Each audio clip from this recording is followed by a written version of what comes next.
Tarde para se sentar. Vamos abrir as nossas Bíblias na Epístola de Tiago,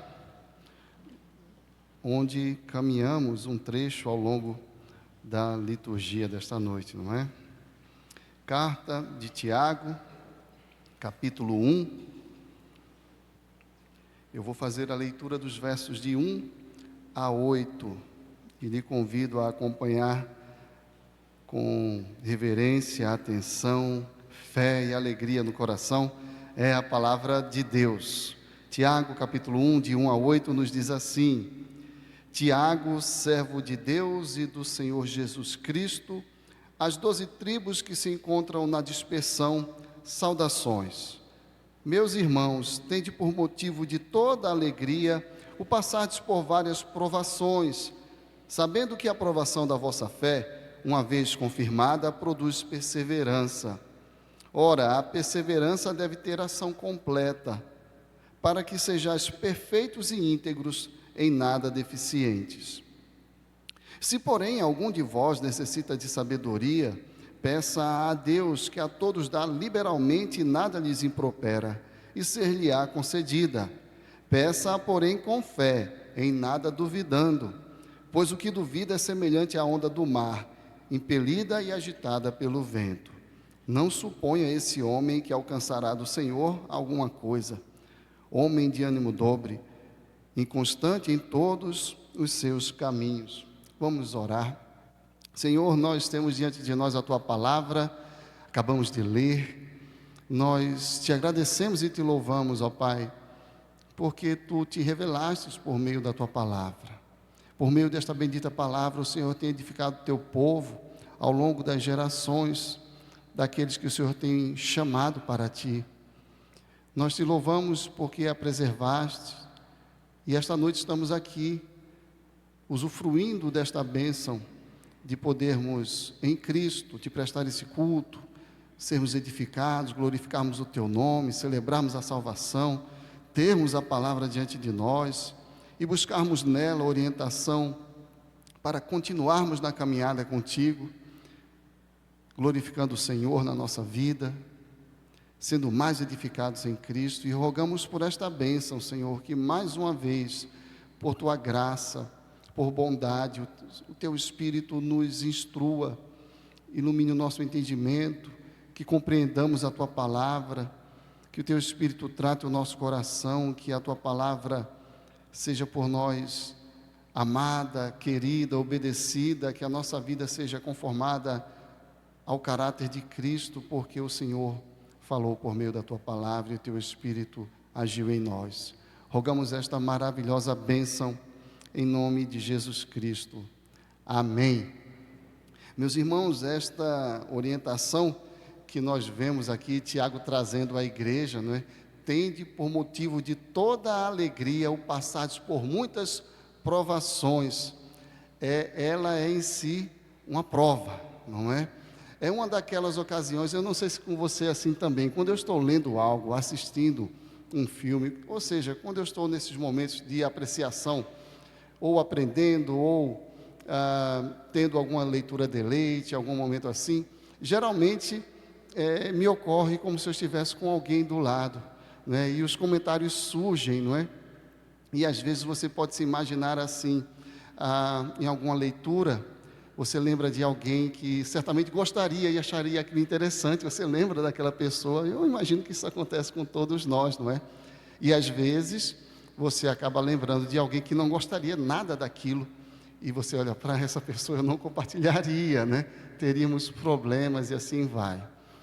E essa é uma daquelas passagens bíblicas que eu consigo imaginar muito mais gente, que eu teria muita dificuldade de compartilhar, não é? Esta recomendação, não é? Especialmente se tratam de amigos ou conhecidos eventuais que não são cristãos, que não têm uma visão da vida pautada, não só pelas Escrituras, fundamentalmente pelas Escrituras, mas por uma firme convicção, fé e confiança no nosso Redentor Jesus, não é? Como assim ter por motivo de toda alegria, passar por muitas provações? sendo um pouco sincero, admitindo um pouco de juízo temerário da minha parte, não é? O que é pecaminoso, eu fico pensando que talvez menos de nós do que imaginamos realmente estão dispostos a olhar para a vida assim.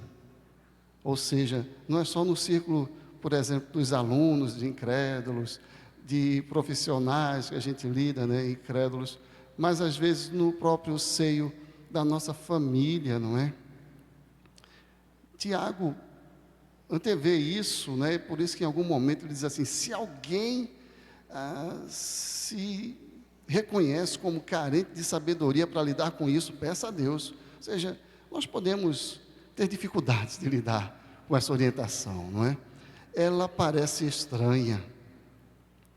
E pensando aqui no autor desta carta, uma vez que o Espírito Santo se vale das circunstâncias humanas, não é, na composição do texto bíblico, pensando que este é, segundo os estudiosos indicam, não é, Tiago, o meu irmão de Cristo, não é? Irmão do nosso Redentor, aquele que não cria que Cristo era o Redentor, que cresceu com Ele, não é?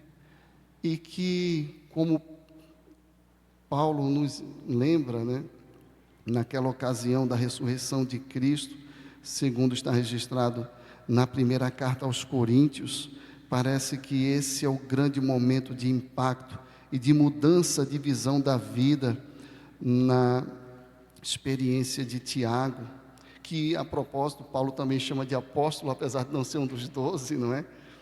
Mas ele lhe concede essa honra. E lá naquele capítulo 15, quando Paulo está dando testemunho de que só está passando o que recebeu, que Cristo ressuscitou, não é? Capítulo 15 da primeira carta aos Coríntios: antes de tudo vos entreguei o que também recebi, que Cristo morreu pelos nossos pecados, segundo as Escrituras, e que foi sepultado e ressuscitou ao terceiro dia, segundo as Escrituras, e apareceu a Cefas, e depois aos 12. Depois foi visto por mais de 500 irmãos de uma só vez, dos quais a maioria sobrevive até agora, porém alguns já dormem. Depois foi visto por Tiago, mais tarde por todos os apóstolos, e afinal, depois de todos, foi visto também por mim, como por um nascido em fora de tempo. Parece que Paulo monta uma estrutura, não é? Reconhecendo as lideranças, apareceu a Cefas e depois aos 12. E aí foi visto por mais de 500 pessoas, a maioria delas estão vivas para confirmar isso, não é? Naquela ocasião estavam vivas. E aí ele volta a esse recurso. Depois foi visto por Tiago, que era uma espécie de segundo, não é? Na liderança ali junto com Pedro, daquela igreja nascente em Jerusalém. E mais tarde por todos os apóstolos, ou seja, essa experiência, concordam os estudiosos, que mudou drasticamente a vida de Tiago, chamado por Paulo a propósito de apóstolo, né? E é este homem que nos chama uma visão muito inusitada da vida, que experimentou também uma transformação da sua visão da vida, desde que a sua visão de quem é Jesus Cristo foi drasticamente transformada, transtornada, não é? Na sua experiência. Este homem cresceu ao lado de Cristo e o reconhecia como seu irmão, eventualmente mais velho, não é? E assim, não creu, enquanto outros criam, mas impactado pela ressurreição. Aquele que testemunhou o seu ministério, tudo o que aconteceu, curas, os milagres, o ensino flagrantemente cheio de autoridade, não como dos escribas e fariseus, a sua morte, a mãe pranteando o filho, todas essas experiências, nós cremos e sabemos, né? Foram instrumentos de Deus, não é? Para ir, como nos diz Paulo aos Romanos, né? conduzindo aquele homem para os propósitos do Senhor, porque todas as coisas nós sabemos cooperam para o bem daqueles que amam a Deus e são chamados segundo o seu propósito. E então este homem se depara com aquele que até então ele via como seu irmão de carne mesmo, da família, que ele viu crescendo, que ele viu com eventualmente o joelho ralado, não é? E coisas assim, nariz correndo. E ele vê o Cristo ressurreto. E assim, nós entendemos que este homem que nos chama a uma visão tão diferente, tão inusitada da vida, é porque agora ele tem uma visão apropriada de quem Cristo é. E não é à toa que ele se apresenta a Tiago, servo de Deus e do Senhor Jesus Cristo. E assim nós somos introduzidos na perspectiva que faz com que possamos, enfim, encarar a vida de maneira que as provações são recebidas com alegria. Tudo começa pela correta percepção de quem é Jesus, de quem é Cristo. Hoje pela manhã nós ouvimos um sermão, a partir do Salmo 3, pela instrumentalidade do nosso pastor reverendo Leandro, que tem como tema, não é? Enfrentando as lutas sem perder o sono. E eu perdi o sono essa semana porque, como Tiago vai falando de vários assuntos, interlaçando e fazendo um interlaço entre eles, eu achei que seria mais cômodo simplesmente expor o texto. Mas hoje pensando e tendo ouvido o sermão da manhã, me parece que podemos pegar carona com um aluno, com um professor, não é? Que temos aqui uma orientação para também enfrentarmos as lutas sem perder a fé, não é? Porque é disso que se trata. Então, parece que tudo começa por esta visão renovada, visão ajustada, visão acertada de quem é Jesus. E esse que era irmão, que uma vida inteira se reconheceu como irmão de Jesus, diz que é servo. Tiago, servo de Deus e do Senhor Jesus. Então quer dizer que esta visão correta de quem Jesus é, como ele mesmo confessa no comecinho do capítulo 2, não é? Meus irmãos, não tenhais a fé em nosso Senhor Jesus Cristo, Senhor da glória, em acepção de pessoas. Ele é o Senhor da glória. Ele é o Deus dos exércitos. Ele é aquele acerca de quem o coro celestial diz: levantai-vos, ó portais eternos, para que entre esse Rei da glória. É Ele. Eu não posso me apresentar como Tiago, irmão de Jesus, embora eu seja, o irmão humano, mas agora ele vê quem é aquele que ele julgara ser apenas o seu irmão humano. É o Senhor da glória, e isso determina quem Tiago passa a ser. Eu sou seu servo, ele é o Senhor da glória. Tudo começa por aí, olhando biblicamente, a partir da revelação que Deus dá de seu Filho, olhando para Cristo assim, toda a nossa visão da vida como um todo começa a ser reajustada. E aqui nós vemos o flagrante, a visão de Tiago sobre si próprio.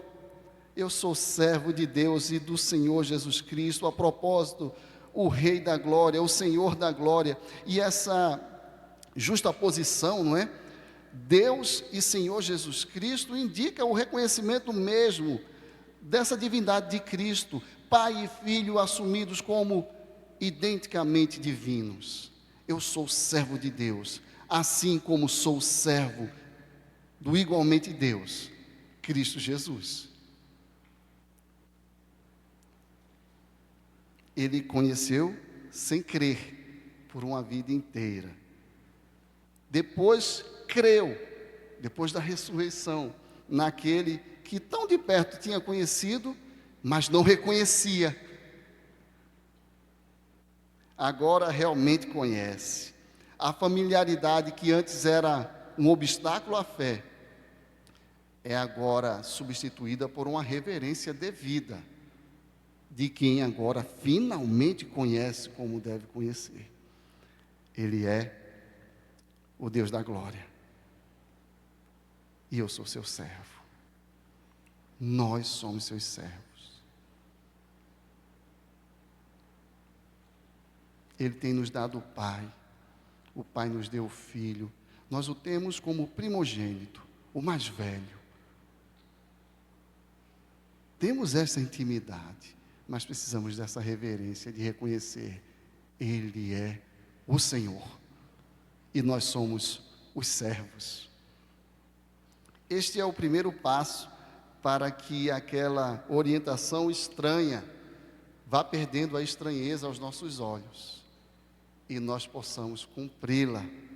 Bem, então temos essa visão correta de Cristo, determinando a visão de nós mesmos, e assim a visão da própria igreja, da comunidade dos irmãos, não é? Note, Tiago, servo de Deus e do Senhor Jesus Cristo, as 12 tribos que se encontram na dispersão, saudações, e aí apenas a primeira, esse vocativo do verso 2, meus irmãos.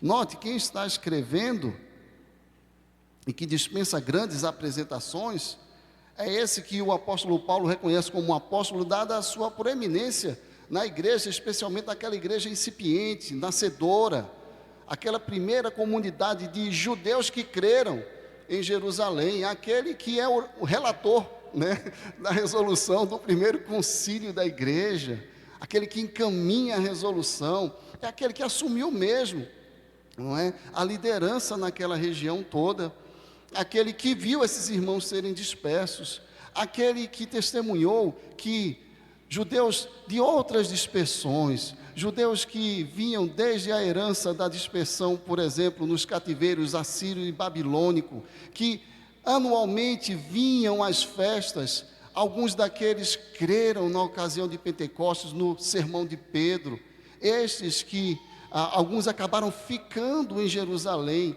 formando aquela primeira comunidade da fé robusta, que temos aprendido tanto acerca dela nos estudos de domingo pela manhã, sobre o livro de Atos dos Apóstolos. Esses, no capítulo 8, como vimos há pouco, não é? Numa dessas lições, são dispersos novamente pela perseguição que vem sobre a igreja, que é um instrumento nas mãos do Senhor, por um lado, para a propagação do Evangelho.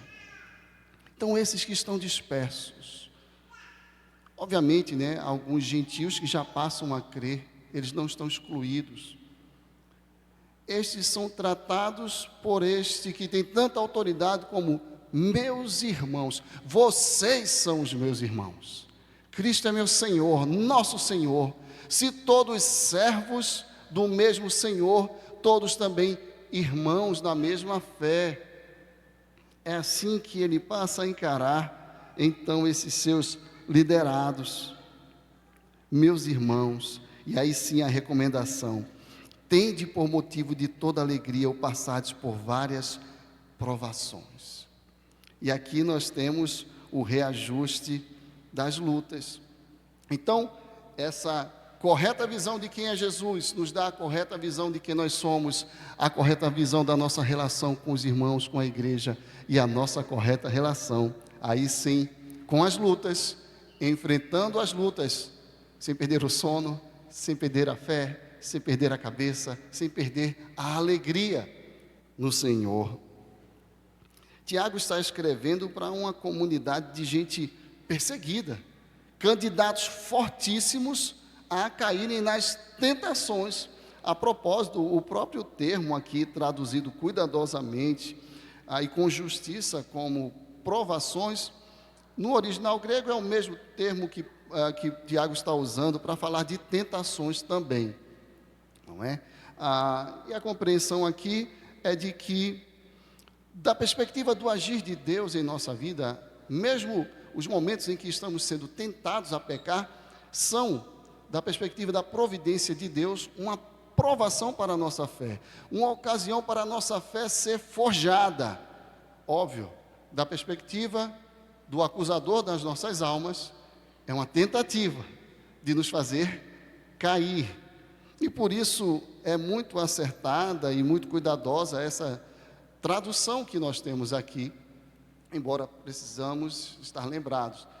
Tiago usou o mesmo termo, pelo menos a mesma raiz, com pequenos acidentes ali de declinação, mas o que está em jogo aqui é: as lutas são, por um lado, um meio pelo qual Deus está forjando o nosso caráter. Essas mesmas lutas são também uma ocasião tentadora para o vacilo da nossa fé. E o que o apóstolo está, ou o irmão, o líder Tiago, com a licença de Paulo, apóstolo, está nos conclamando, desafiando a desenvolver esta visão a partir de quem Cristo é e da sua obra, de que nós não só podemos, mas devemos encarar essas ocasiões, essas lutas, essas provações e até as tentações que nos sobrevêm como um meio que Deus usa para o nosso bem, e, portanto, devemos nos alegrar com o que Deus está fazendo em nossa vida. Pessoas perseguidas, pessoas que estavam dando um passo perigoso naquele período, deixando o judaísmo, pessoas que vão enfrentar a perseguição também romana, que se inicia já nesse período, estão ouvindo: alegrem-se nestas tribulações. Por que e como? Como é possível? Não é? E o apóstolo passa a explicar-lhes como isso é possível, por que isso é possível. Meus irmãos, tende por motivo de toda alegria o passardes por várias provações, sabendo que a provação da vossa fé, uma vez confirmada, produz perseverança. Ora, a perseverança deve ter ação completa, para que sejais perfeitos e íntegros, em nada deficientes. Sabendo, é aqui que está toda a chave para podermos seguir esta orientação. Uma informaçãozinha técnica, mas muito útil para a nossa compreensão, é o modo verbal utilizado por Tiago, não é? Esse termo sabendo, traduzido aqui por sabendo, está no modo particípio presente ativo. Que chatice é essa? O modo particípio no grego, ele é sempre uma espécie de verbo que dá suporte e que explica melhor uma ação principal. Ou seja, existe um verbo principal e o particípio vai ser um verbo que auxilia, que nos ajuda a entendê-lo melhor, do tipo: correi com perseverança a carreira que vos está proposta. Como? Não é? Aí, despojando-vos de todo o peso e do pecado que tem nas mentes vos assedia. Tem alguma outra orientação também que a gente, sim, olhando firmemente para o autor e consumador da fé. Então, a ordem lá é correr a carreira que está proposta. Os verbos que vão auxiliar para entender os particípios são esses, não é? Vai abandonando o peso, vai abandonando o pecado e vai olhando para Jesus. Ou, Jesus percorria Galileia e as regiões, mas ele ia ensinando, pregando, curando. Esse ensinando, pregando, curando, vão cumprindo esse papel. E aqui, esse sabendo também explica, mas explica o quê? Não é? Qual é o verbo, qual é a ideia verbal que ele está ajudando a entender, não é? Qualificando e explicando. É justamente aquele imperativo: tende por motivo de toda a alegria o passardes por muitas provações. Então, como é que eu vou ter essa atitude, como é que eu vou obedecer essa ordem de ter por motivo de toda a alegria o passar por muitas provações?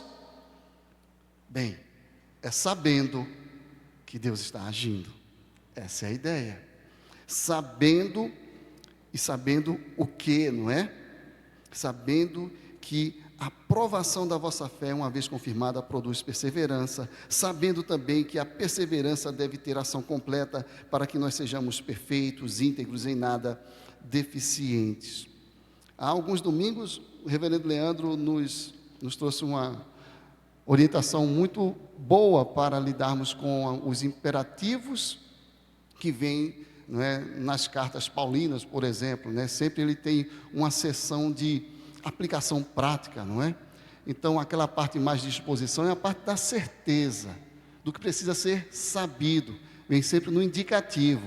Deus fez isso, Deus é assim, a verdade do Evangelho. Sabendo disto, não é? Por exemplo, na carta aos Efésios que acabamos de estudar, então eu rogo a vocês, eu, prisioneiro do Senhor, que andem de forma digna da vocação a que foram chamados. Ou pensando na carta aos Romanos, quando chega lá no capítulo 12, rogo-vos pelas misericórdias de Deus, ou seja, aquilo que foi no indicativo, no modo da certeza, no modo da explicação, né, descrito ao longo de 11 capítulos, essas misericórdias todas, por causa delas, não é? Que nós entreguemos o nosso corpo, o sacrifício vivo, santo e agradável a Deus, que é o nosso culto racional, que nós renovemos a nossa mente, não é? E experimentemos a boa, perfeita e agradável vontade do Senhor. Então esse jogo também está aqui, não é? A ordem, o imperativo e o que sustenta essa ordem. Reverendo Leandro nos falava assim do indicativo que sustenta o imperativo, não é? Ou seja, a certeza que sustenta a obediência.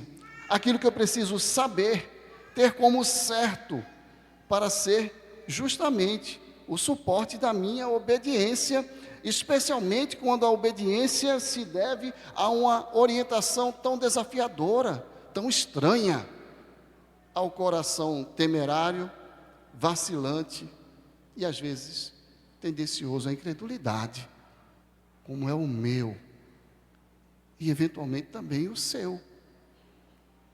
E nós precisamos ouvir isso e estar lembrados de que devemos saber que as lutas não são um acidente na caminhada cristã. Elas são parte da mão providente do Senhor. Então eu devo saber que a provação, o teste da minha fé, você deve saber que o teste da sua fé, uma vez confirmado, produz perseverança. Saber também que a perseverança deve ter ação completa para que sejamos perfeitos e íntegros, em nada deficientes. Ou no dizer daquele que compartilhou a liderança daquela igreja com Tiago, Pedro, na sua primeira carta, capítulo 1, versos 6 e 7, nisso exultais, alegrem-se, embora no presente, por breve tempo, se necessário, sejais contristados por várias provações, para que, uma vez confirmado o valor da vossa fé, muito mais preciosa do que o ouro perecível, mesmo apurado por fogo, se necessário, redunde em louvor, glória e honra na revelação de Jesus Cristo. Esta é a sabedoria necessária para sustentar a nossa obediência diante das provações. As provas são um instrumento de Deus para confirmar a nossa fé. Não para Deus, que sabe de todas as coisas, mas para mim e para você, que não sabemos de nada. E precisamos saber disso. Também para produzir em nós perseverança, porque somos vacilantes. E para nos aperfeiçoar, porque Ele quer para si esta igreja que Ele está aperfeiçoando para aquele dia, forjando em nós o caráter de Cristo. Não foi assim que Paulo explicou e ensinou aos irmãos de Roma, não é? Romanos capítulo 8, versos 28 e 29, sabemos, precisamos saber, que todas as coisas, dentre elas as lutas, provações, tribulações, tentações, derrotas, lágrimas, todas elas, boas ou más, todas as coisas cooperam para o bem daqueles que amam a Deus, daqueles que são chamados segundo o seu propósito. E que bem é esse? Porque devo me alegrar, porquanto aos que de antemão conheceu, esses que são objeto desse amor eterno, também os predestinou, nós os escolhidos do Senhor, sem haver em nós nenhum mérito, livre escolha do soberano Deus e nosso Salvador. A estes que de antemão conheceu, também os predestinou para serem conformes, conformados, ajustados, moldados à imagem de seu Filho, a fim de que ele seja o mais velho, o primogênito dentre muitos irmãos, irmãos do nosso Senhor. Tudo isso, mundos e fundos, alegrias e tristezas, sucessos e fracassos, provações, lutas, tentações, nas mãos do Deus soberano, que soberanamente nos amou, nos predestinou, e faz com que todas essas coisas concorram juntas. Redundante, né? Para esse propósito de nos assemelhar a Cristo, porque é assim que Ele nos quer. E esse propósito é levado muito a sério por Ele. Por isso, devemos nos alegrar, porque isso se trata da nossa restauração ao estado para o qual Deus nos criou. Isso se trata da restauração da imagem de Deus em nós, maculada pelo maldito pecado nosso. Porque se trata de um aspecto providencial da redenção operada na cruz. A nossa provação é um instrumento para que as bênçãos da cruz sejam plenas em nós. E serão assim, adiantando um pouco o que Tiago vai dizer ainda nesse capítulo, no verso 12, nós lemos, e serviu para a nossa confiança, e serviu para a nossa fé neste culto: bem-aventurado o homem que suporta com perseverança a provação, porque depois de ter sido aprovado, receberá a coroa da vida, a qual o Senhor prometeu aos que o amam. Louvado seja o Senhor, louvado seja o nosso Redentor. Mas eu e você somos vacilantes. E esta visão de Cristo em nós precisa ser pregada, lembrada. E Tiago sabia que nós somos vacilantes, reticentes, medrosos.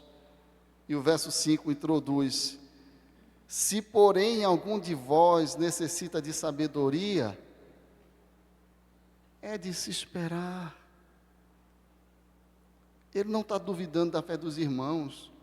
Ele sabe com quem está lidando, porque ele é um destes. Somos assim. Peçam a Deus que a todos dá liberalmente, e nada lhes impropera, e ser-lhe-á concedida. A palavra de fé, de segurança. Se há uma falha na certeza que sustenta a obediência, e portanto a obediência não vai ser observada, se essa falha você reconhece em si, acaso sou eu? É a pergunta que o texto quer suscitar no coração de quem lê. Se porém algum, quem é esse algum? Eu penso logo que é o Jailson, é o primeiro que eu conheço, que certamente se encaixaria aqui. E o nome disso não é falsa modéstia, é porque se Cristo é quem é, e me mostra quem eu sou, eu sei que se encaixa na minha pessoa. Eu sou aquele que eventualmente vou titubear nessa certeza, e aí eu não terei a sustentação para a obediência, e vai ser difícil encarar a dificuldade com alegria, e eu vou cair na vala comum dos que acham isso muito estranho, na vala comum daqueles para quem eu não mandaria esse texto assim, com uma mensagenzinha de WhatsApp. Olha que coisa interessante. Interessante, soa muito estranho. Então eu preciso me encontrar aqui, entre os aqueles que são objeto, alvo desta dica pastoral, desse conselho de um pastor que ama. Meu irmão, quando vier essa dúvida, ore. Faça como João, aquele que disse: eis o Cordeiro de Deus que tira o pecado do mundo. Foi aquele que mandou perguntar: és tu mesmo? Ou havemos de esperar outro? O que é que ele fez? pegou a dúvida dele e levou para Jesus. O que é isso? Fé. A fé de quem tem pouca fé. A fé de quem vacila na fé. Como lutar, enfrentar as lutas sem perder o sono, a cabeça, a alegria, a fé? É trazendo para ele, inclusive, a nossa falta de fé. Eu creio, ajuda-me na minha falta de fé, é o clamor do crente que sabe que, vez por outra, se encaixa aqui, nessa incredulidade, nessa pequenez, e aí recorre ao todo dadivoso, àquele que a todos dá liberalmente, sem nada jogar na cara. Eu não lhe dei ontem, meu filho, por que você está pedindo hoje de novo? Ele sabe que nós somos pó. Ele é o Pai compadecido. E Ele é o providente da nossa fé. Olhando para o autor e consumador, acabador, ajustador, aprimorador da vossa fé, Cristo Jesus. A visão de quem Cristo é, nos dá essa confiança, para apresentar diante dele nossas falhas de confiança. A melhor pessoa para compartilhar a sua falta de fé é com Cristo. Se, porém, alguns de vós necessitam de sabedoria, acaso eu, ocasião para o autoexame, peça a Deus, creia. E, por fim, a exortação, peça, porém, com fé, em nada duvidando. Não duvide que Ele vai acolher você na sua fraqueza da fé. Não duvide disso. Não duvide do caráter dele, de quem Ele é. Nunca. Nós temos licença para duvidar de nós. Dele não. Se o nosso coração, nos diz o apóstolo, nos condenar, Ele é maior do que o nosso coração. João aos filhinhos. Peça, porém, com fé, em nada duvidando, pois o que duvida é semelhante à onda do mar, para lá e para cá. Impelida, agitada pelo vento, angustiado, não sabe para onde apontar o nariz, não sabe o que é cima, o que é baixo, você vai ficar paralisado. Não supõe esse homem que alcançará do Senhor alguma coisa, homem de ânimo dobre, inconstante em todos os seus caminhos, misericórdia.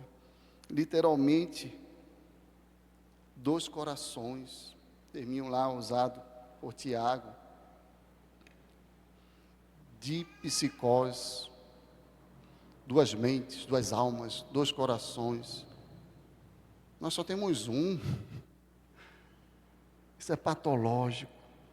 Precisamos confiar no Senhor. Portanto, essa visão correta de quem é Cristo nos habilita a seguir essa orientação de encarar as lutas sem perder a fé, sem perder a alegria. Encontramos contentamento e até alegria nas provações, porque sabemos quem está conosco.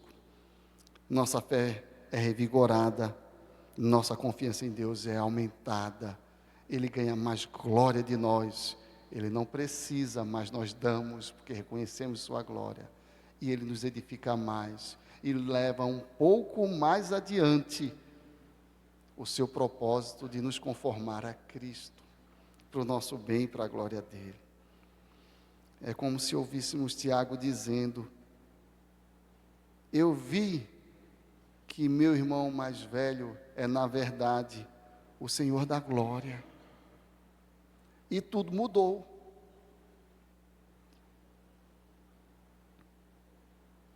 Eu vi que o Senhor da glória, portanto, se tornou um de nós e foi morar lá em casa. E por isso eu não cria. Mas Ele venceu a morte. Eu o vi ressurreto. E eu vi que aquele que, literalmente, andou comigo como um irmão, é o primogênito dos ressurretos, o Deus da glória. Então eu posso olhar para tudo que Ele está fazendo na minha vida com grande alegria, exultar, festejar. Isso não é coisa de doido, isso é coisa de crente. Para alguns, a mesmíssima coisa. Vamos, portanto, louvar ao Deus da glória, ao Senhor da nossa fé.